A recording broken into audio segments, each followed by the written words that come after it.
This is Krieshloff from Lecherous Nocturne, and you're watching RichardMetalFan. Hey, what's up, guys? Episode 247 of Richard Metal Fan Interviews, calling from Zoom, and I'm here with Krieshloff from the almighty Lecherous Nocturne. How you doing today, man? Great to be able to talk with you. Great, man. Thanks for having me on. Anytime, anytime. So, kind of the format of the show is I basically want to talk about your musical history and pretty much talk about the history of the band. So, take me back to young Krieshloff. So, kind of growing up, what were the first bands that got you into metal and what made you want to start playing guitar? Uh, I started playing guitar very young, about 6. There was a guitar in my house at all times. My mom played, but I didn't take it seriously till probably about 9 or 10. Bands like you know Motley Crue and Rat and Cinderella, Poison, all the hair metal stuff led into Metallica, Slayer, Anthrax, Exodus, and all the thrash stuff, which quickly evolved into Deicide, Napalm Death, Obituary, and all those bands, Cannibal Corpse, stuff like that. And it's really never left me. I turned 46 this last March, and I'm a lifer. So, uh, Yes. Yeah, same go ahead. metal for life because I'm 30 and I'm still love metal. I mean, I don't think it ever leaves you once you got the bite. Yeah.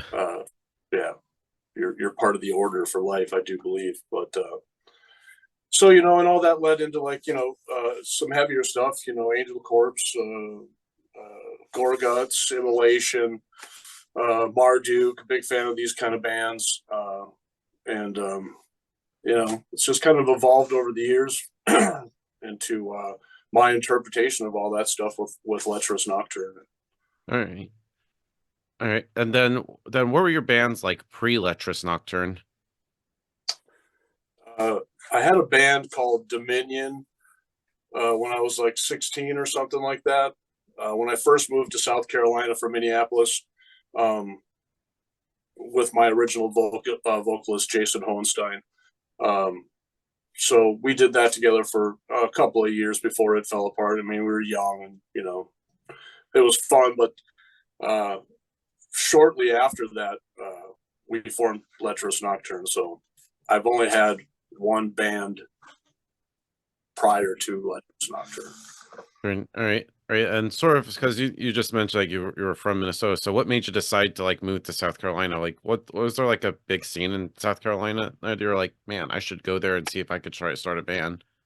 I wish it was motivated by music, but man, I had like many other kids, I was just a hellion, man, and I'd raised too much hell in my little town. It was time to bug out. So my mom had moved down here a few years prior, so it was about late '95 or '96 that I had to bail ship. So it's nothing like crazy, but it was time for me to move out of Minnesota just for family and other reasons. So Right. And how did Lecherous Nocturne form? Because y'all formed in 97. yeah, late '96, '97, somewhere in there. It was 3 of us from the prior band Dominion: Scott Lynch, who's no longer with us, Jason Hohenstein, and myself. Um, Jason came up with the name Lecherous Nocturne, and we wanted to really just do something much heavier than the thrashy kind of stuff Dominion was. So it just evolved out of that fairly quickly after Dominion dissolved. So And and what were the like same core. yeah. And what were like those first shows as Lecherous Nocturne? Did you like play around South Carolina? We did. We've been very lucky, and a lot of bands in this area are very lucky to have a guy like Mick Minshew at Ground Zero, and his brother Jim Minshew, who's also no longer with us. These guys paved the way in the area to have national acts come down on their way through Charlotte and Atlanta, B Market, and actually put local bands like Lecherous Nocturne and several others on stage with these bigger acts, giving us a lot more experience, if you would, by able to witness what national acts and a professional band how they operate. So big shout to Mick and Ground Zero, because he's still doing it to this day. One of the most hardcore guys in the scene. So we were lucky in that aspect. The shows were great because we were able to play with national acts. I mean, we've played with a lot of bands that we would never got the opportunity to play with before we even started touring, and it's been pretty, blessed, if you will, with the opportunities we've had there. So you like a lot of great stuff coming out of South Carolina because of Ground Zero and all the bands that participate in that. Yeah, I love that place. I haven't been there in like a couple years. I was there I think 2 years ago seeing like Obituary and Gruesome. It's a cool place. It's really tiny though, but I love Ground Zero. I think it's fucking awesome. Well, back in the day, if you've noticed when you pulled in there was a building to the left of it. If you're sitting in the parking lot looking at the front door, Yeah. that was the original, not the original, but the Ground Zero that most of us old guys remember, because that was the building. 2 stages, 2 bars. Slayer fucking played there. Oh wow. Legendary, bro. Yeah, yeah, it's hard to imagine like Slayer playing in like a tiny venue like that. Man, there was glass, like mirrors in the back. They were sweating. Anything in there was sweating. There were so many people. It was amazing. So I hear, because I wasn't there, unfortunately. But we were able to play with bands like Christian and Angel Corpse and Incantation and Nile, of course, who's a local heavy hitter, great friends of mine. Yeah. Moving down south by accident was the best thing I could have done musically for myself. Yeah, because South Carolina has a really great venues. Like I've only been to Spartanburg, Columbia, and Charleston. Like I think that like those places have like some good ass venues. Yeah, and just a dedicated fan base to the scene, just in general, the cause. Metal is, believe it or not, huge. I mean, when I moved down here, there wasn't much to do, believe it or not. So people who were from here, they played instruments and music, and instead of video games and whatever. So it was like pretty easy to find talent in the area, much greater than mine, to be honest, to be able to do stuff like Lecherous Nocturne, Yeah. for sure. Yeah, and did you ever like play shows in like Atlanta? Because I live like 35 minutes north of Atlanta. We played several shows in Atlanta, mostly at the Masquerade, or the old one. I'm not sure if it moved or if it's still there. I don't know. But, It moved in like end of it moved. 2016. Because I remember at the old Masquerade that straight to like load in your stuff, especially at the Heaven stage, they would have like a little elevator thing, and then they would actually have like some ropes and like pull it up towards to the top. Exactly how you'd have to load in. And they had it down to a science there, so it was always a pleasure playing the Masquerade. Yeah. Yeah. It's a great venue, and even the new ones, okay, is pretty solid because now with the way it's set up, you could just like load in your stuff easily. You don't have to worry about having like a little like elevator thing. It's like it's always in these big hallways. They're always long. It's to the point where sometimes you can almost get lost walking down there. I haven't gone to see a show there, so I'll have to catch one next time a band comes through or something. Totally. But talking about Lectress Nocturne, I was curious because I was listening to like that first demo in 2001. Tell me about like that because I think that's floating around on YouTube. Where was that recorded at? Jeez, what was that recorded at? I believe that was recorded at somewhere in Georgia, Lead Belly Studios, I want to say. Yeah. And we had put some songs together that we thought were heavy enough to put out, and recorded like a little EP kind of thing, and it was great. It was like definitely developing where we wanted to go musically. It's awkward, of course, now this many years later. There's a lot of stuff on it that you look back on and you're like, what were you thinking? But it takes this long to, master your craft, if you will, or attempt to master your craft to even identify these kind of problems. So like the older stuff, it's great, but a lot of it I think was playing technical just to play technical. A lot of the songs don't really go anywhere, in my opinion. Looking back, it's cool, but you know, Yeah, between that and of course the 2002 demo, well, I feel like you were trying to like hone in your sound a little bit, and even with like the self-titled EP from 2003, I think that was a really solid thing. Was that just like something to like show to labels to eventually get signed? basically, we weren't very happy with the original demos and the recordings, and the songs have kind of evolved at that point to a little bit, better status in our opinion. So we chose to re-record a few of those songs and a couple new ones to basically shot to labels. Yeah. Yeah. And then eventually you got signed to your first label called Deep Send Records. So how'd they find Lecherous Nocturne?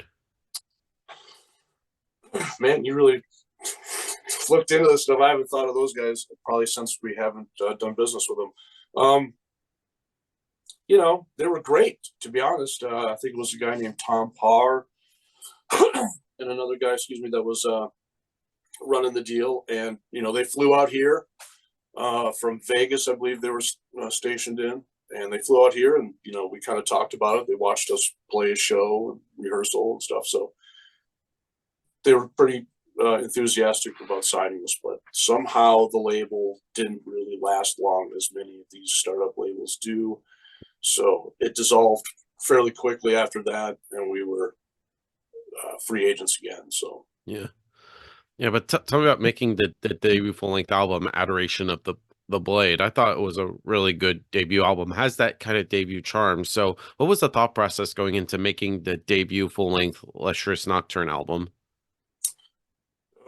really, I just wanted to be as vicious as humanly possible at the time.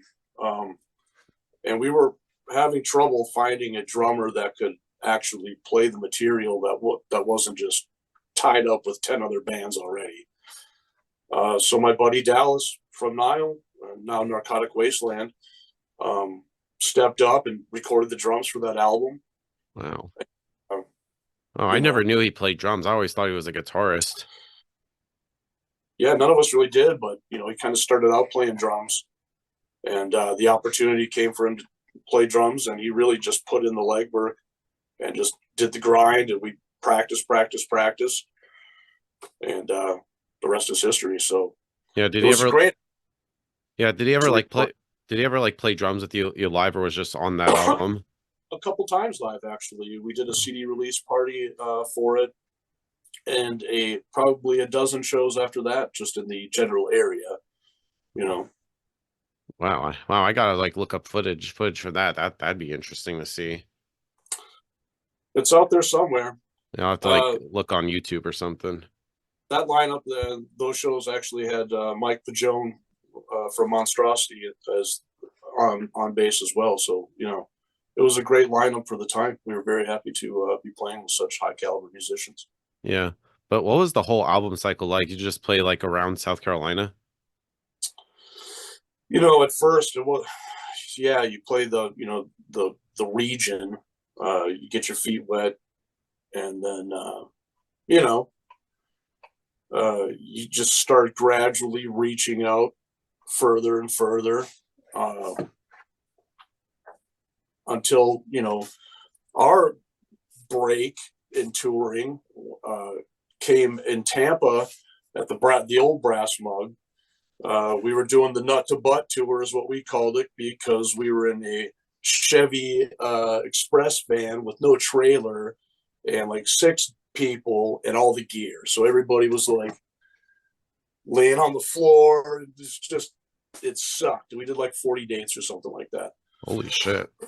And Rob Barrett from Cannibal Corpse came out to the show, and he looked in the van and he saw just fucking bunch of dudes who were scrubs. out there playing metal.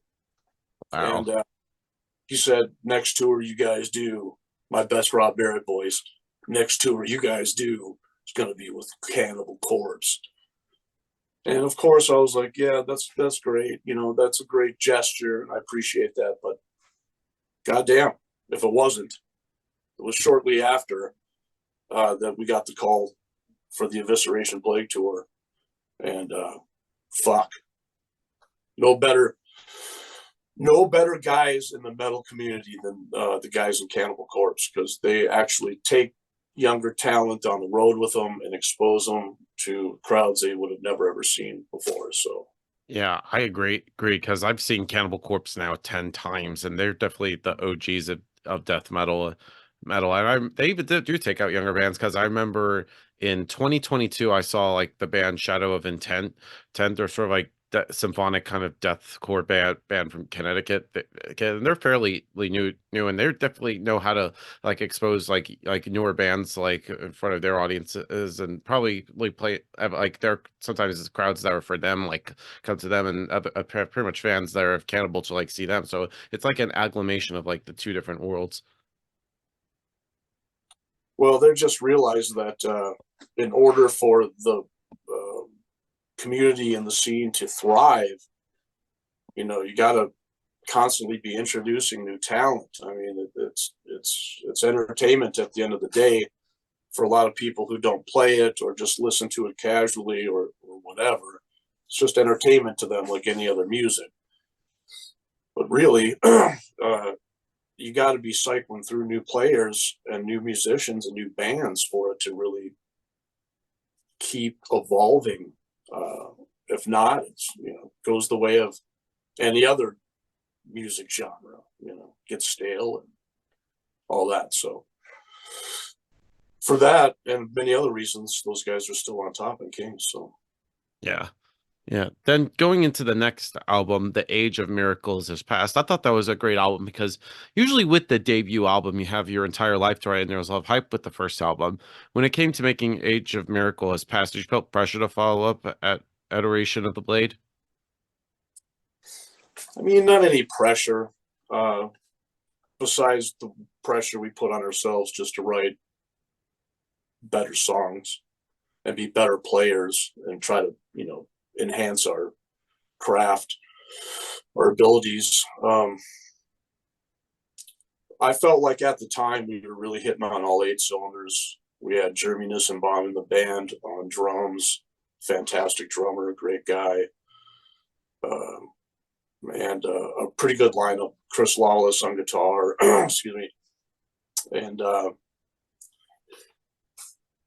it was a great time because we felt like we were writing good songs and just were better than before. But as far as any pressure, no, I think it was like our first run with Unique Leader Records, and Nice. we felt pretty confident. Yeah. But Yeah. you Yeah. And what was it like working with Unique Leader? Because they're a pretty big deal. know, well, uh, it's a business.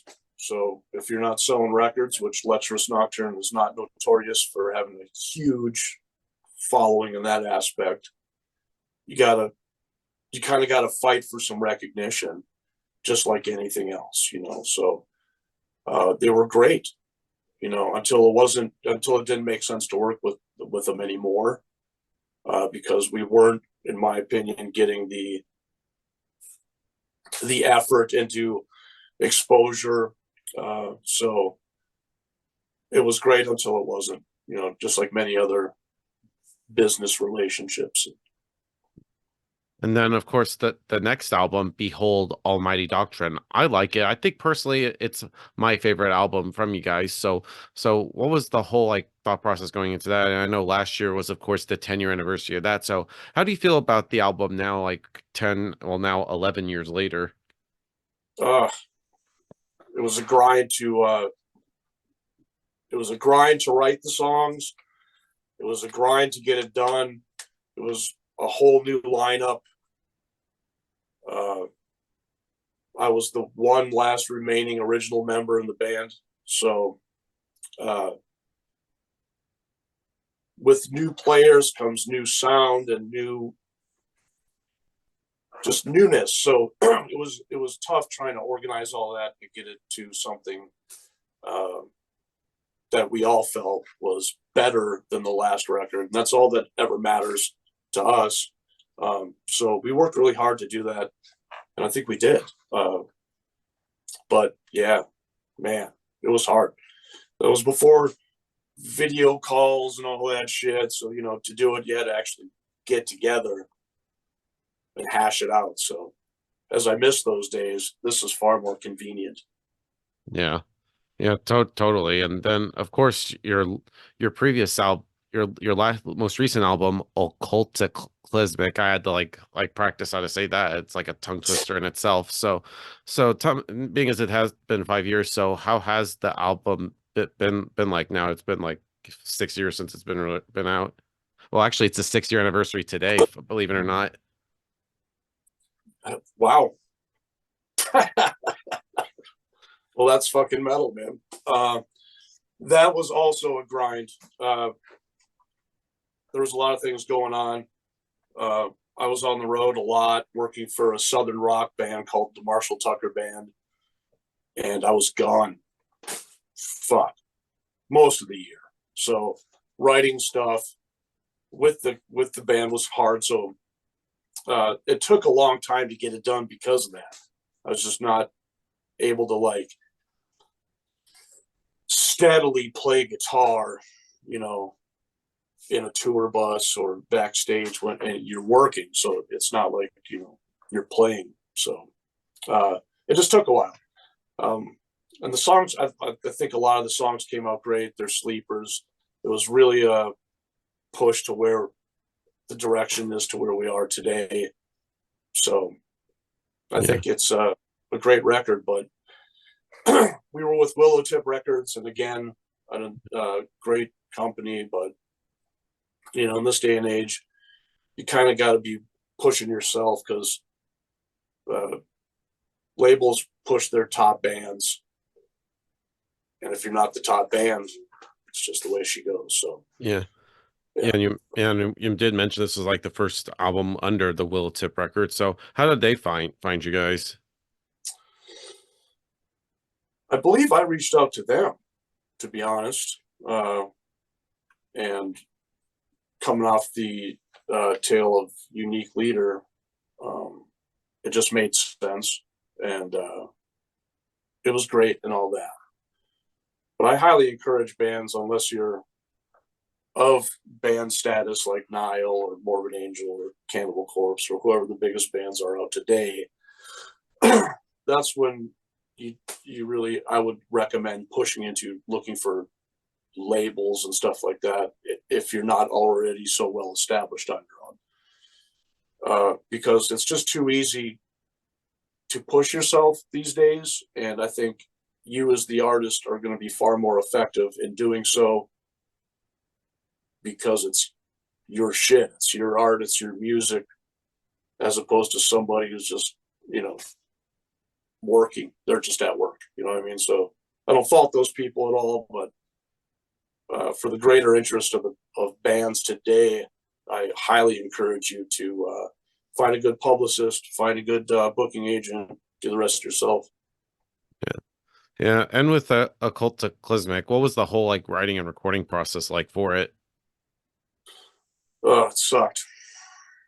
It just sucked because there was not a lot of time to put into it. And by the time it came to record, we were under a deadline, and the recording process didn't hit really well.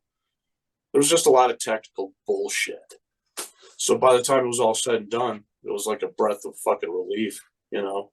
It was not like an easy going, and that makes for good metal, don't get me wrong, but it wasn't like, yeah, hit the studio. I mean, we pretty much recorded most of the shit from some studio in Colombia, and then sent all the material to Jarrett Pritchard, good friend of mine, audio engineer, musician, and man, just because of the process, he had a hell of a time making it all work. So it just took longer than it should have, and was more stressful than it should have been. Yeah. And musically, did you want to continue in the same vein as Behold Almighty Doctrine, or did you want to try something new or different that you all haven't done before? I mean, you're always wanting to try something new and different, but it's hard to do all that at a point in context of your own sound without totally changing things. So we try to do it incrementally. Uh, our main focus is just writing better songs, better riffs, uh, catchier, faster, hookier riffs, things that those are the most important things for us, you know. So if we achieve that, great, that's the goal. If we fall short, it happens sometimes. You know, they can't all be winners. Yeah. Yeah. Yeah, definitely. And being as it's now been 6 years since Occultaclismic, have you started working on the next album? Like, what's the status with that, if you're allowed to say? Absolutely, the status is it's finished. It's going to be called Serpentance. Uh, we have 8 songs that are just blistering. Uh, right now, Alex, our drummer, is pretty much finishing up last little bits of demo stuff before he hits the studio to record the parts. And we should have a release sometime this year. Awesome. Because I always notice like you always take like a about 5 year gap between 6 years gaps, because I know before that Behold I Mighty Doctrine was 2013 and Age of Miracles has passed been 2008. So I'm always curious like why the long gaps between like the releases. Do you really want to take your time to like hone in your craft or to craft with each album? Yes, 5 years is excessive, and those aren't periods of time that we chose. It just so happened to be because of lineup changes and stuff of that nature, being able to finance it before labels were involved and stuff like that in the older days made it very difficult to do it in a timely manner while you're trying to play shows, while you're trying to gain a fan base. And, you know, we have a very solid lineup now. And really, COVID and a series of very unfortunate personal events in my life and a couple other members of the band have stalled the process in this record. But it's done, and you know, we don't have a label. We're just going to put it out ourselves. We're just going to go old school with it because Kind of it's very DIY. very DIY. Nice. And one thing to also talk about, I always love your guitar playing. It's very, very rhythmic and melodic with Lecherous Nocturne. So, do you ever know like music theory? Do you ever notice like what kind of scale hills that you play with? I'm always curious about like your guitar technique. Uh, I wish I had a good answer for you, my friend, but I'm a guitar illiterate. I really don't know anything that's a descriptive. You know, as far as like chords and any of that, or runs or any of that kind of stuff. I'm oblivious in what it is. If I were to have to describe it in a in a context of music, I don't know. I wish I could tell you. All right. And then the final question I wanted to ask you is talking about like your gear, because I noticed I see like a BC Rich in the back. So I'm always curious, like what's like your guitar setup in terms of like guitars that you play, strings, amps, pedals, and all that stuff. And I know you got that little studio setup, which looks badass, by the way. Oh, thank you. Sure. Well, you know, I've been playing BC Rich guitars for years just because it's what is most comfortable for me, and one shape only, which is the Flying V, which is, I don't know if you can see it, but the particular JRV is what I use. It's old, Fucking but badass. I, thank you. And I've got another one just like it that's just in solid black, and uh, I use 81 EMG pickups. My strings is, I was just looking at it yesterday. It's 13, 17, 26, 36, 46, and 60 is my string gauge.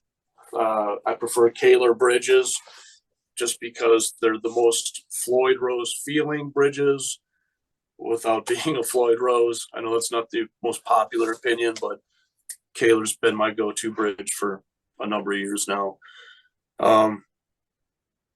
My tuning, we calibrate our tuners down to 430 megahertz and tune to B standard. So BEA, what is it? D, F sharp, what the fuck ever, back to B or whatever it is. I'm sure I missed one in there somewhere, but you get the idea. For my amp, I again old school. I got just a triple rectifier. I run into well, I've been using Vaders for 15 years, but just recently I had some Arachnid cabs commissioned. I'm very excited to get those in. So, but it's the same speakers that I've been using, which is the Celestion G12 K100 100-watt speakers. I use a full stack. Plain and simple. I don't use any pedals besides a tuner. I really don't need one. The mesas are really clean, and I don't use a noise gate. I don't have the overdrive pedal. Just guitar, cable, head, speakers. And that's getting kind of dated now with the way gear is. I mean, who knows how long people are going to be playing with heads and full cabs and stuff like that. So, Totally. And I use Earl DSP for anything, inside the box. So, it's a great time to be a guitar player or a musician today because technology's finally caught up. Exactly.